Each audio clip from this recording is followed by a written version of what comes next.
Hello everyone, welcome to Vtree classes. आज के video में हम डिस्कस करने वाले हैं आपका टॉपिक एनसीईआरटी।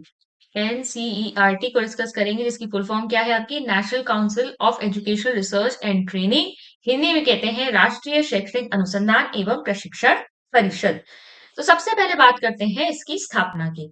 तो यहाँ पर आप देखेंगे कि जो थर्ड 5 ईयर प्लान था, थर्ड 5 ईयर प्लान आपका शुरू होता है 1961 से लेकर 66 तक आपका गया था। और इस प्लान में ये बात की गई कि केंद्र स्तर पर एक ऐसी स्वायत्त परिषद या एक निकाय की जरूरत है, या एक ऑटोनॉमस बॉडी की रिक्वायरमेंट है सेंट्रल लेवल पर, जो एजुकेशन और रिसर्च के फील्ड में क्या ला सके, गुणवत्ता ला सके। ठीक है। तो national council of education research and training NCERT शुरू हुई फिर as an autonomous body which was set up in 1961। अब 2 ईयर आप ध्यान में रखेंगे। ठीक है। इसका जो एस्टैब्लिशमेंट हुआ है वो हुआ है आपका 27 जुलाई 1961 को। लेकिन जो इसने औपचारिक रूप से या ऑफिशियली वर्क करना शुरू किया वो किया इसने 1 सितंबर 1961 को। तो आप ऑप्शंस को देखकर फिर आप टिक करेंगे। ठीक है। अब ऐसा भी हो सकता है कि आपको वो ये वाली डेट दे दे। ठीक है। तो ये डेट भी आपके एनसीईआरटी संबंधित है, इसको एस्टैब्लिश हुआ था, लेकिन ऑफिशियली वर्क उसने 1 सितंबर 1961 से करना शुरू किया था। तो आपको इसमें ध्यान देना पड़ेगा। ठीक है। तो आपकी जो सेंट्रल और स्टेट गवर्नमेंट को पॉलिसीज और प्रोग्राम्स और क्वालिटेटिव इंप्रूवमेंट कैसे आ सकता है एजुकेशन में, ये इसके बारे में सलाह देने के लिए एनसीईआरटी की स्थापना की गई थी।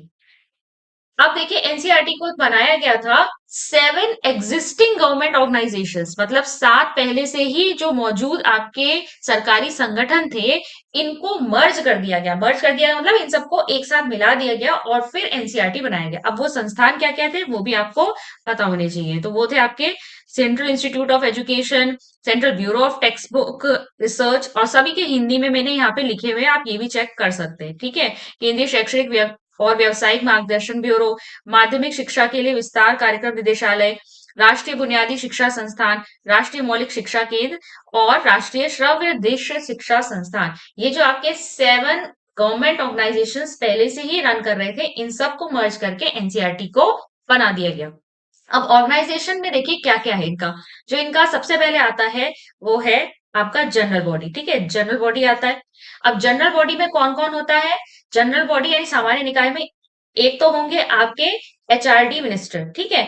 एचआरडी मिनिस्टर, जिसे आप आज क्या जानते हैं, एचआरडी मिनिस्ट्री को आप एजुकेशन मिनिस्ट्री के नाम से जानते हैं। तो आपका जो शिक्षा मंत्रालय यानी उनके जो मिनिस्टर होते हैं, वो आपके जनरल बॉडी के एक्स ऑफिशियो प्रेसिडेंट होते हैं। अब एक्स ऑफिशियो कहने का मतलब क्या है? एक्स ऑफिशियो का मतलब होता है आपका पदेन अध्यक्ष होते हैं। मतलब जो एजुकेशन मिनिस्टर होगा वो आपका ऑटोमेटिकली क्या होगा? एनसीईआरटी जनरल बॉडी का प्रेसिडेंट होगा। ठीक है। अब यहाँ पर कुछ और इंपॉर्टेंट मेंबर्स भी चेक कर लीजिए। कुछ और इंपॉर्टेंट मेंबर्स जैसे क्या होते हैं? आपका एजुकेशन मिनिस्टर्स होते हैं सारी ही स्टेट्स और यूनियन टेरिटरीज के। अब देखिए, इनको मैंने हिंदी में लिखा है क्योंकि ये आप इंग्लिश में भी समझ सकते हैं। ठीक है। तो जो भी आपके एजुकेशन मिनिस्टर्स होते हैं सभी स्टेट्स के यानी राज्यों के और यूनियन टेरिटरीज के, वो इसके मेंबर होते हैं। जो यूनिवर्सिटी ग्रांट कमीशन जो यूजीसी है आपका, उसके जो चेयरपर्सन है वो इसके मेंबर होते हैं। जो वाइस चांसलर होते हैं यूनिवर्सिटीज के यानी कुलपति जो होते हैं, हर रीजन से ले लिया इन्होंने, जैसे नॉर्थ का, ईस्ट का, साउथ का, वेस्ट का, सबका इन्होंने वहां एक एक रीजन से जो है एक एक यूनिवर्सिटी का वाइस चांसलर का यहाँ पे हो गया। तो 4 वाइस चांसलर जो होते हैं यूनिवर्सिटीज के फ्रॉम एवरी रीजन, यहाँ पर ही इसके मेंबर होते हैं। सीबीएसई के चेयरमैन भी इनके मेंबर होते हैं। और जो आपके केंद्रीय विद्यालय संगठन यानी केवीएस के जो कमिश्नर होते हैं वो भी इसके मेंबर होते हैं। देखिए, मैंने यहाँ कुछ ही लिखे हैं, इसमें और भी बहुत इंपॉर्टेंट इंपॉर्टेंट मेंबर्स होते हैं, लेकिन आप इतने भी पढ़ेंगे तो काफी है आपके लिए। ठीक है। और इसके अलावा जो आपकी केंद्र सरकार यानी सेंट्रल गवर्नमेंट है, कुछ सदस्यों को नामित भी करती है, कुछ आपके नॉमिनेटेड मेंबर्स भी होते हैं। ठीक है। अब देखो, दूसरी आती है आपकी एग्जीक्यूटिव कमेटी। अभी हमने जनरल बॉडी की बात करी, किससे मिलकर बना हुआ है संगठन। अब हम एग्जीक्यूटिव बॉडी की बात करेंगे। एग्जीक्यूटिव बॉडी का मतलब होता है आपका क्या है? ये कार्यकारी समिति जो एग्जीक्यूट करेगी यहाँ के कार्यक्रम को। तो जो चेयरमैन होते हैं इसके एग्जीक्यूटिव कमेटी के, वो तो होते हैं आपके अगेन एचआरडी मिनिस्टर, यानी कि जो आपके एजुकेशन मिनिस्ट्री के जो मिनिस्टर होंगे वो आपके क्या होंगे? एग्जीक्यूटिव कमेटी के चेयरमैन होंगे। और वाइस चेयरमैन कौन होते हैं? वाइस चेयरमैन आपके होते हैं स्टेट एजुकेशन मिनिस्टर। ठीक है। जो स्टेट के आपके शिक्षा मंत्री होते हैं, राज्य शिक्षा मंत्री, वो इसके वाइस चेयरमैन होते हैं। ठीक है। It's important members include central education secretary, ठीक है। जो आपके सचिव होते हैं केंद्र शिक्षा सचिव, फिर चेयरमैन ऑफ यूजीसी और डायरेक्टर ऑफ एनसीईआरटी, ये सब इसके इंपॉर्टेंट मेंबर्स हैं। नॉमिनेटेड मेंबर्स की बात करें तो 4 जो होते हैं रिप्रेजेंटेटिव्स होते हैं टीचर्स के, यानी शिक्षक होंगे वो, और 2 होंगे शिक्षाविद यानी एजुकेशनिस्ट। ठीक है, तो ये हुई आपकी कार्यकारी समिति। अब अगर हम बात करें काउंसिल की, यानी ये परिषद किससे मिलकर बनी होती है, तो हाईएस्ट ऑफिसर जो होता है वो काउंसिल का डायरेक्टर कहलाता है, ठीक है, निर्देशक। और इसका जो चयन है या फिर जो इसकी नियुक्ति है आप कह सकते हैं, वो सेंट्रल गवर्नमेंट करती है for the term of 5 years. 5 साल के लिए इनका जो है कार्यकाल होता है। तो टेन्योर याद रखेंगे आप कि हाईएस्ट ऑफिसर को एक तो डायरेक्टर या निर्देशक कहते हैं, टेन्योर इनका 5 साल का होता है। कौन अपॉइंट करता है? सेंट्रल गवर्नमेंट अपॉइंट करती है। 3 चीजें यहाँ से निकल के आई। अब हेडक्वार्टर्स देखिए कहाँ पे इंपॉर्टेंट इंपॉर्टेंट पॉइंट्स बन रहे हैं, देखो यहाँ पर। ठीक है, हेडक्वार्टर्स है आपका श्री औरबिंदो मार्ग इन न्यू दिल्ली। तो एनसीईआरटी का आपका मुख्यालय कहाँ है? औरबिंदो मार्ग न्यू दिल्ली में है। इस समय डायरेक्टर कौन है इसके? दिनेश प्रसाद सकलानी, ये करंट डायरेक्टर है, आप चेक कर सकते हैं। ठीक है, दिनेश प्रसाद सकलानी, डॉक्टर दिनेश प्रसाद सकलानी इसके डायरेक्टर हैं। धर्मेंद्र प्रधान जो इस समय हमारे ministry of education, education ministry यानी जो हमारा शिक्षा मंत्रालय है उसके मंत्री है धर्मेंद्र प्रधान, वो इसके क्या हो गए? प्रेसिडेंट हो गए। ठीक है, ध्येय वाक्य क्या है आपका? ध्येय वाक्य जो एनसीईआरटी का आता है वो है विद्या अमृतम अश्नुते, विद्या से अमृत की प्राप्ति होती है। ये इसका ध्येय वाक्य है। ठीक है, इसी को इंग्लिश में लिखा हुआ है लाइफ इटर्नल थ्रू रनिंग। तो मोटो जो है इसका कहाँ से लिया गया है, ये भी आप याद रखेंगे, ईशा उपनिषद से लिया गया है। तो एनसीईआरटी का आपका ध्येय वाक्य क्या है, ये आप याद रखेंगे, इसका मतलब क्या होता है और कहाँ से लिया गया, तो ईशा उपनिषद से लिया गया। अब इसके लोगो की बात कर लेते हैं। जो इसका लोगो है आप देख सकते हैं, आपने एनसीईआरटी का ये लोगो चेक किया होगा, ठीक है, कई जगह आपको मिला होगा। तो एनसीईआरटी का जो ये लोगो है कहाँ से लिया गया है, ये अशोकन पीरियड का है आपका। अशोक के पीरियड का एक रेलिक है जो कि 3rd सेंचुरी बीसी का से बिलोंग करता है। और इसे फाइंड किया गया था, जो आपकी खुदाई वगैरह हुई थी मस्की रायचूर कर्नाटक में। ठीक है, रायचूर डिस्ट्रिक्ट है कर्नाटक में, मस्की वहां जगह है एक, वहां में जब खुदाई वगैरह हुई थी तब इसे प्राप्त किया गया था। और यहाँ पर आपको जो दिख रहे हैं ना, ये क्या है, ये 3 इंटरवाइंड स्वान्स है। ये स्वान है और जो एक दूसरे के साथ क्या है, इंटरवाइंड है, इंटैंगल्ड है। ठीक है, ये तीनों। तो ये क्या रिप्रेजेंट कर रहे हैं, ये रिप्रेजेंट करते हैं एनसीईआरटी के कामों को। एनसीईआरटी के 3 पहलू या 3 काम क्या है? अनुसंधान एवं विकास, प्रशिक्षण और विस्तार। इन तीनों का इंटीग्रेशन या फिर आप कह सकते हैं एकीकरण है। ठीक है, एनसीईआरटी आप जानते हैं किसके लिए काम करता है? एक तो शिक्षा के क्षेत्र के लिए काम करता है, रिसर्च को बढ़ावा देने के लिए काम करता है और ट्रेनिंग के लिए काम करता है। ठीक है, तो ये सभी चीजें जो है इंटरवाइंड है, इसी को ये रिप्रेजेंट कर रहे हैं ये 3 इंटैंगल्ड स्वॉन्स। अब देखो मेजर कंस्टिट्यूएंट यूनिट्स क्या है एनसीईआरटी के, which are located in different regions of the country. तो एनसीईआरटी के आप देखेंगे, ये याद करेंगे, ठीक है, ये आपके लिए बहुत इंपॉर्टेंट है, बहुत इंपॉर्टेंट हो जाता है यहाँ से। ये जो आपके 8 हैं, ये आपकी इंपॉर्टेंट इनके डिफरेंट रीजन्स में लोकेटेड कंस्टिट्यूएंट यूनिट्स हैं। तो ये इसमें से आपका सबसे पहले आ जाता है जैसे नेशनल इंस्टीट्यूट ऑफ एजुकेशन एनआईई, जो कि न्यू दिल्ली से एफिलिएटेड है। ठीक है, यहाँ कहाँ से मान्यता प्राप्त है? दिल्ली यूनिवर्सिटी से मान्यता प्राप्त है। और इसका कार्य क्या होता है? इसका कार्य होता है एक तो टीचर्स के लिए ट्रेनिंग प्रोग्राम्स, कॉन्फ्रेंसेस और वर्कशॉप्स वगैरह अरेंज करना। स्कूलों में जो रिसर्च वगैरह होती है वो भी कहीं ना कहीं एनआईई द्वारा करवाई जाती है। ठीक है, दूसरा आ गया आपका central institute of educational technology CIET. ठीक है, ये भी आपका न्यू दिल्ली में है। और ये जो इंस्टीट्यूट है ये क्या करता है? एक तो आपकी शिक्षण सहायक सामग्री और जितना भी एजुकेशन टेक्नोलॉजी से रिलेटेड आपका सॉफ्टवेयर हुआ, हार्डवेयर हुआ, उसका जो प्रबंध है वो सीआईईटी करता है आपका। ठीक है, इसके अलावा जो आपके एजुकेशनल प्रोग्राम्स चलते हैं रेडियो पर या फिर टीवी पर, तो वो एजुकेशनल प्रोग्राम जो है उनको तैयार करना और उनको प्रॉपरली एजुकेशनल रेडियो और एजुकेशन जो चैनल्स है टीवी पर उनको ब्रॉडकास्ट करवाना भी किसका काम है? Central institute of educational technology का काम है। फिर आता है आपका तीसरा पंडित सुंदर Sharma central institute of vocational education Bhopal. ठीक है, तो ये किसके लिए आपका रिस्पॉन्सिबल है? तो ये आपका रिस्पॉन्सिबल है बेसिकली वोकेशनलाइजेशन के लिए। ठीक है, +2 लेवल के लिए, मतलब 10+2 लेवल जो आपका होता है, मतलब 12th के बाद बच्चे जो है कोई ना कोई व्यवसाय जो है वो चयन करते हैं उसका। तो जो वोकेशनलाइजेशन करना है एजुकेशन का और जो ट्रेनिंग देनी है टीचर्स को फॉर वोकेशनल करिकुलम, कि किस तरीके से आप व्यवसायिक पाठ्यक्रम पढ़ा सकते हैं, उसके लिए टीचर्स को भी ट्रेन करना जरूरी है। वो सब कार्य कौन देखता है? वो ये संस्था देखती है। ठीक है, इसके बाद बात करेंगे आपके क्या है ये रीजनल इंस्टीट्यूट ऑफ एजुकेशन, ठीक है। रीजनल इंस्टीट्यूट ऑफ एजुकेशन 5 है, इनको आप अच्छे से याद रखेंगे। आरआई अजमेर, देखो अजमेर में है, भोपाल में है, भुवनेश्वर में है, मैसूरू में है, शिलोंग में, तो ये आपको अच्छे से याद होने चाहिए।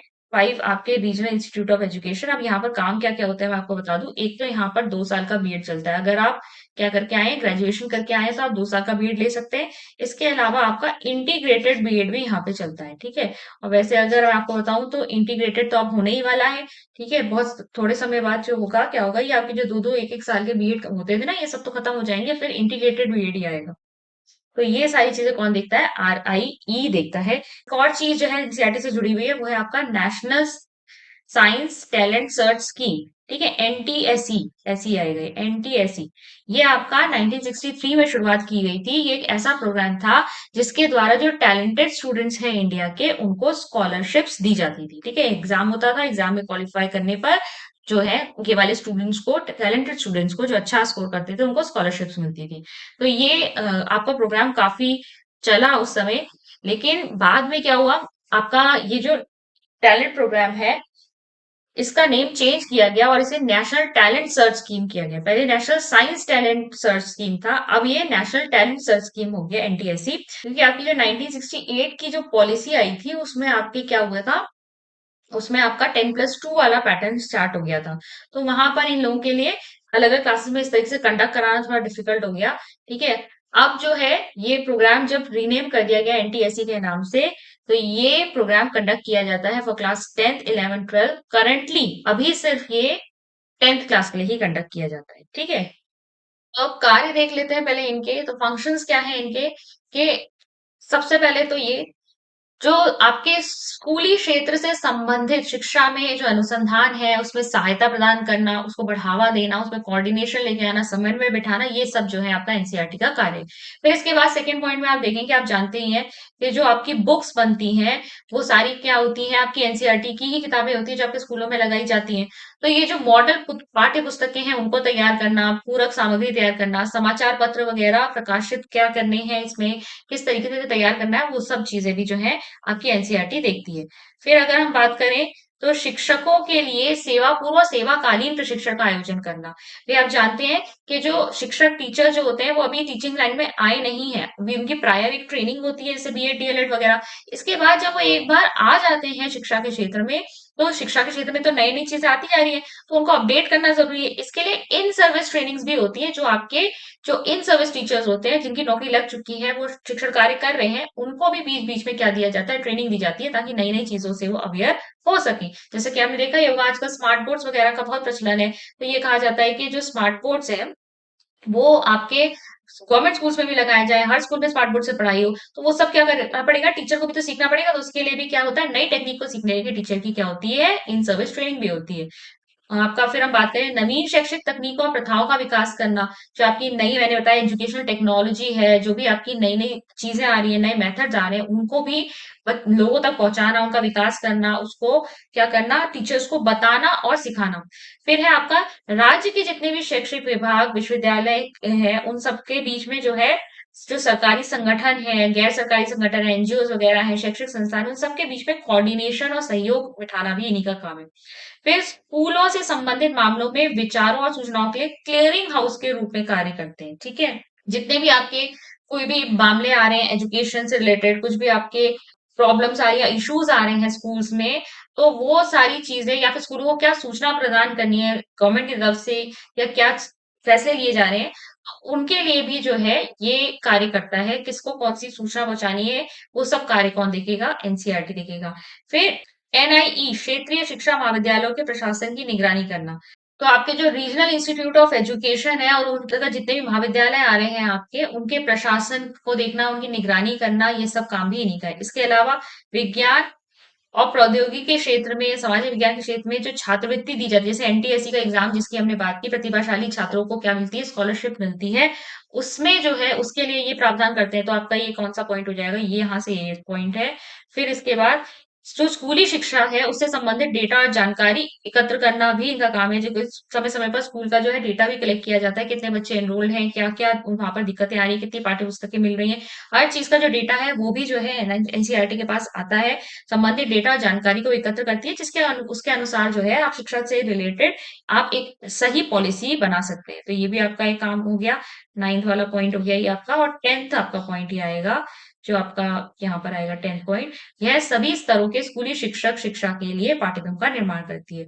तो जो भी आपका करिकुलम है वो कौन डिसाइड करता है क्या पढ़ाया जाएगा? अब तो आप देखेंगे पूरे भारतवर्ष में जो है एक जैसा करिकुलम पढ़ाया जाता है। अगर सीबीएसई के स्कूल हैं तो एक जैसा करिकुलम ही वहां पर फॉलो करेंगे।